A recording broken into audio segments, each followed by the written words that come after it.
Gate social with ममता में आपका स्वागत है। किसान आंदोलन के इन 60 दिनों में सरकार ने किसानों के सामने कई तरह के प्रस्ताव रखे।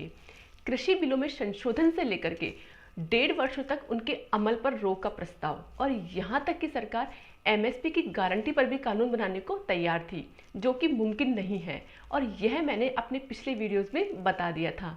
लेकिन बावजूद इसके किसान अपनी जिद पर अड़े हुए हैं और 10 दौर की वार्ता में भी किसान संगठन और सरकार 10 कदम भी सुलह की ओर नहीं बढ़ पाए हैं।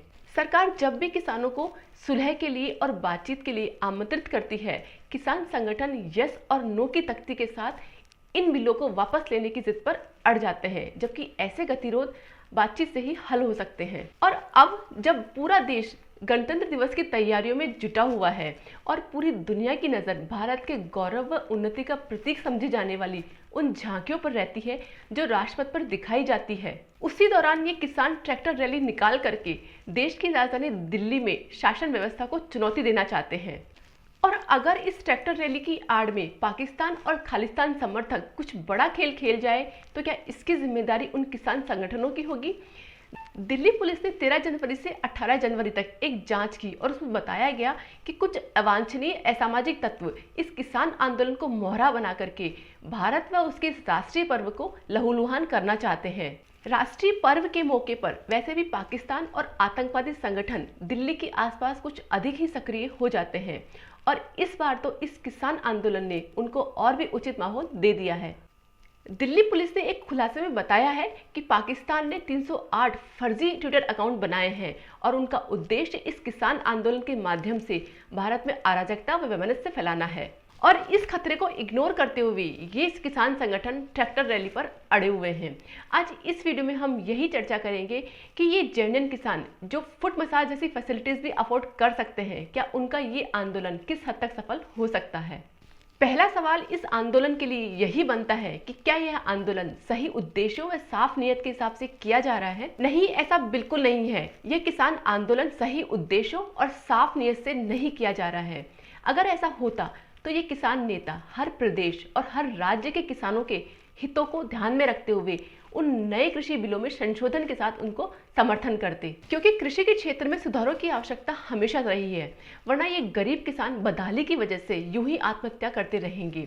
और एक सही उद्देश्य से किया गया जन आंदोलन कैसे प्रभावी हो सकता है, इसका बेस्ट एग्जाम्पल है चिपको आंदोलन। 1970 का चिपको आंदोलन जो एक जन आंदोलन बनकर अपने लक्ष्यों को पूरा कर पाया, क्योंकि यह पर्यावरण व पेड़ों को बचाने की एक सफल मुहिम थी।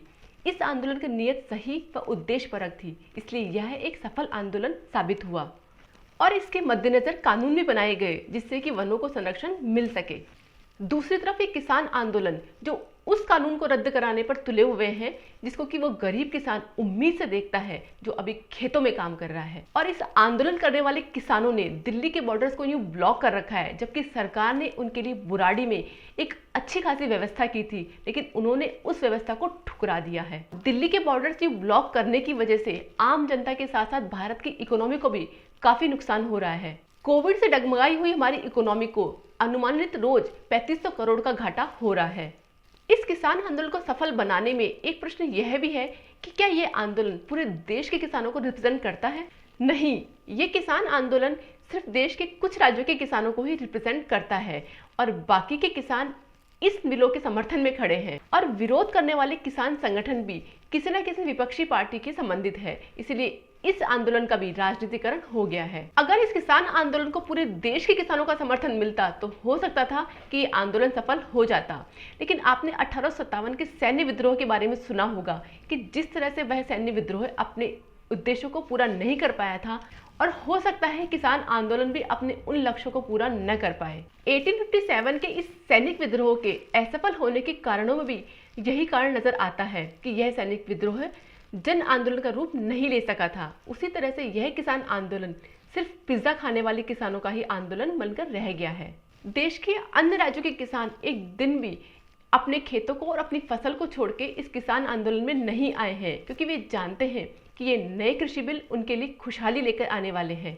और ये भी कारण है जो इस किसान आंदोलन की सफलता के बीच में रोड़ा है। अगर किसान नेता और किसान संगठन पूरे देश के किसानों को रिप्रेजेंट करे और कुछ ऐसा नया कानून बनाए जिससे कि सारे देश के किसानों का भला हो, तो हो सकता है ये आंदोलन सफल हो। धन्यवाद।